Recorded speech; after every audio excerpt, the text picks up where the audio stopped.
Darkthrone are a pretty interesting case.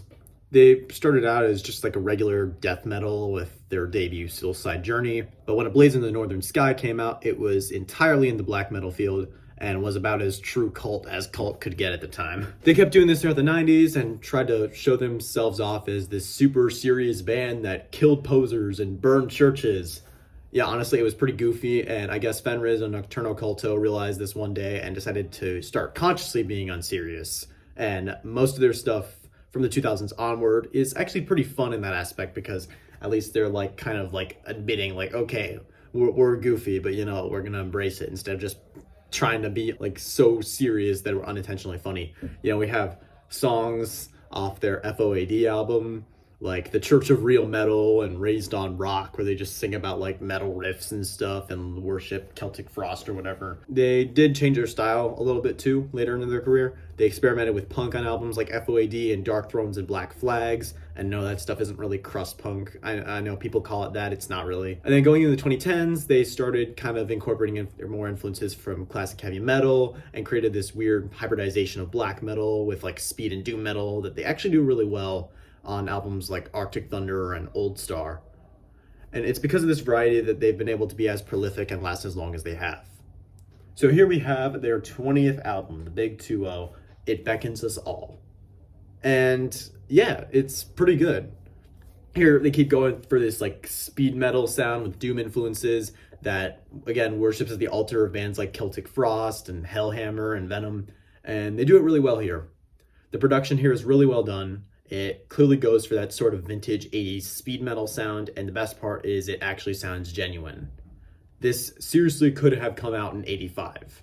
So it's good to see new releases kind of embracing these old techniques. The first half of the album embraces these traits fully. Eon 3 being a sequel to Eon from Suicide Journey and Eon 2 from Astral Fortress mainly focuses on the speed metal side of things, with a riff that employs black metal minor scales with a sense of catchiness that's done really well.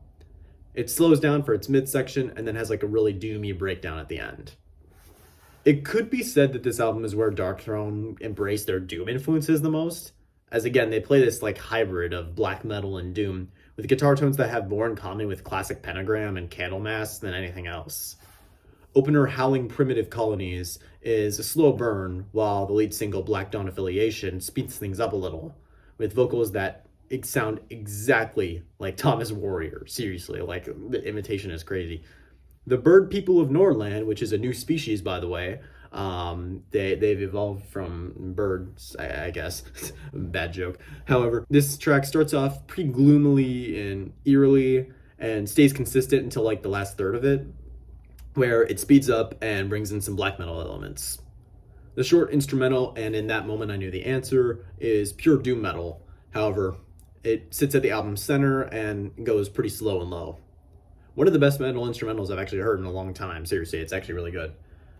Closing track, The Lone Pines of the Lost Planet, is where they bring the doom influences to the forefront, and not at any point does it really speed up or anything.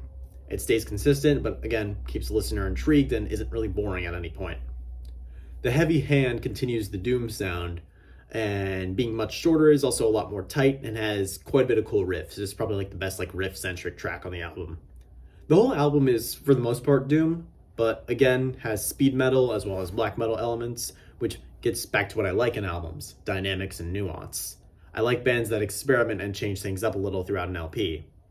While there are plenty of records that stay mostly the same that I love, when bands mess around, for me, that makes for some of the best stuff. Darkthrone here keeps things interesting by melding your influences and just experimenting and, you know, playing around with them.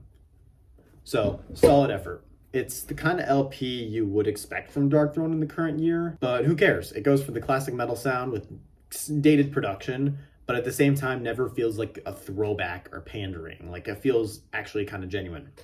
These guys, they just do whatever they want at this point with little regard for fan expectations. And with how prolific they've been, obviously they had to come to a point where they just stopped caring what people thought.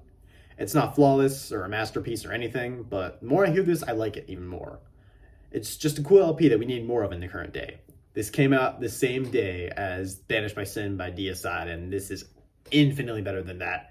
I'm giving this an 89 out of 100. Let me know what you guys thought in the comments. Should Darkthrone like kind of continue doing this and stuff?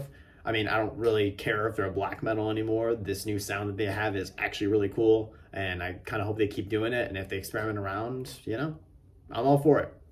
So, again, hope you guys enjoyed this review. Expect more reviews to come, and I'll see you all later.